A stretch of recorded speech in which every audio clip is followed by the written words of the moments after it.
everyone, it's Nina Marie Trapani for Simon Says Stamp, and today I'm going to be taking you through the reveal of our Trinity Stamps STAMPtember collaboration set for 2024. We're going to be making this really sweet card, but I wanted to show you first how adorable this stamp set is. So this stamp set is called Little Christmas Tree, and it is available only at simonsaysstamp.com for STAMPtember. It's a limited edition stamp set, so it's only available while supplies last. This stamp set features an iconic Christmas tree and some beautiful embellishment pieces that you can use to decorate it. I really love the fact that there are coordinating dies available for this set, which you can purchase with the stamps, or if you don't want the dies, you can get the stamps on their own.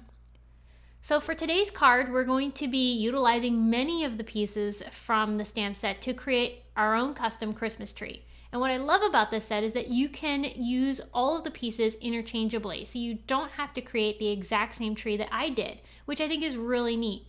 So I'm going to show you up close the stamp set pieces so you can see them and get an idea of how you could use them. So the tree features some great ornaments. There are also stamps that color in the ornaments too, which makes coloring super simple if you didn't want to use your markers or watercolors. That's what those solid images are for. And those solid images also work with the Christmas light bulbs that are also part of the stamp set. So you can decorate your tree with ornaments or light bulbs. Then there are also different toppers. You've got bows, you've got a cute little angel, and then there are fun other pieces such as the presents and a little train. There are also 2 different greetings in this set, and of course the coordinating dies cut all of the images out, so it makes assembling the tree really simple. For the coloring today, I'm going to be using Copic markers, so that's why I'm going to pull out our Simon Says Stamp Intense Black ink for my stamping. I'm stamping onto Hammermill white cardstock. It's a cardstock that works really well with Copics. And to make sure I get all the detail but also a really good impression, I'm stamping very lightly with my Misty tool and then coming back in with a little bit more ink and stamping a second time, just to make sure that I don't over stamp my images.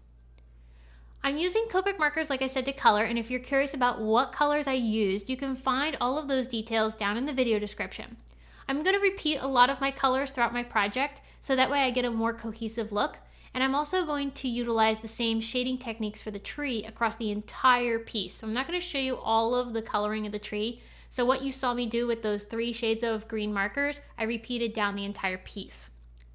For the rest of the images, I'm going to utilize some red. We've got some light green to go with the dark green that we used with the tree. And then I also picked out some tealish blue colors that I thought would look nice.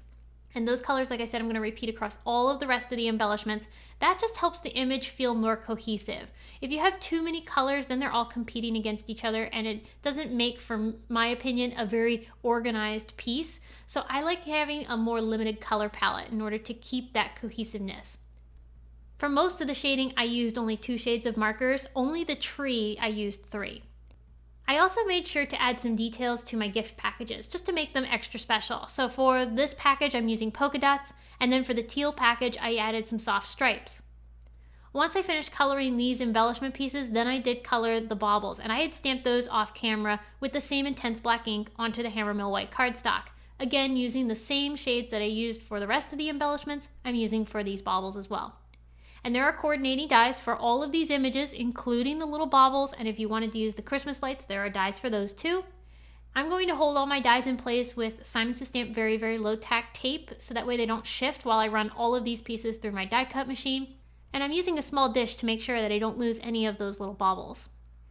Now for the garland of the tree, I'm going to pull out some Ranger Stickles. I wanted the garland to stay white, but I wanted it to have some sparkle, so the Stickles is giving me that perfect shimmer.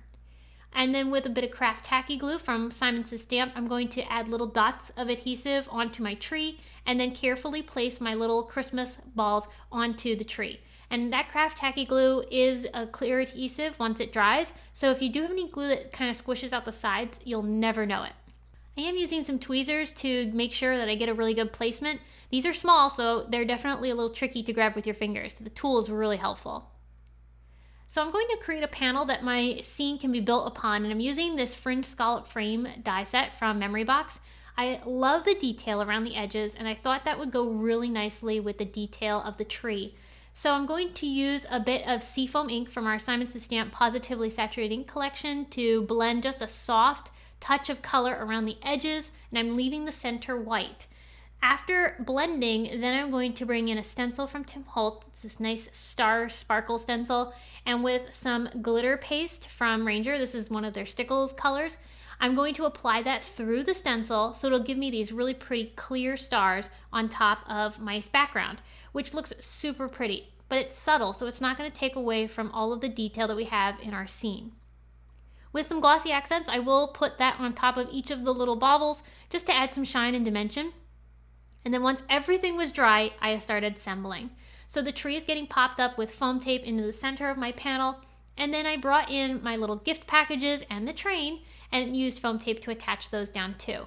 I'm putting those down along the bottom of the panel, literally right on the edge. And this scallop panel is a little bit smaller than an A2 card, so it fits really nicely. And as you can see, for a panel here that works on an A2 card, this tree fills it so nicely. So it really takes center stage on your card project. Of course, we can't forget the little angel on the top. And now it's time to add a sentiment. So I'm going to pull out one of the greetings from the stamp set, and I'm going to stamp this with embossing ink because I do want to have a white greeting on top of the red cardstock. I thought it would stand out nicely on top of the tree and it wouldn't get lost. So that white greeting looks fantastic. I am going to cut this down with some scissors just to fussy cut it out, but you could cut this down into a simple little banner shape as well. So I used Simon Says Stamp fine detail scissors to do that fussy cutting, and then with a bit of foam tape, I popped that up along the bottom half of the tree. So it's just above the presents. It looks really pretty nestled amongst the little ornaments, and all of that fun sparkle from the garland to the background, and even a little touch of it I added to the angel's wings. That sparkle looks so festive on top of this really pretty Christmas tree, surrounded by the fun packages and decorated with the cute ornaments. I just think this is a really unique stamp set and how you can customize this tree in so many different ways. It's very clever. So as with any STAMPtember collaboration set, it is a limited edition, so this little Christmas tree set of stamps and coordinating dies are available while supplies last. So be sure to grab them while you can. It's only available at simonsaystamp.com. I hope you were inspired by today's project and got some ideas on how you can utilize this set for yourself. I can't wait to come back and share more with you all. So until then, have a wonderful day and we'll see you again soon.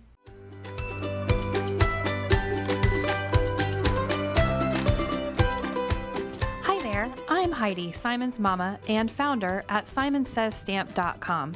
Thank you so much for watching our video. If you like what you just saw, be sure to press the thumbs up and subscribe to see more great content.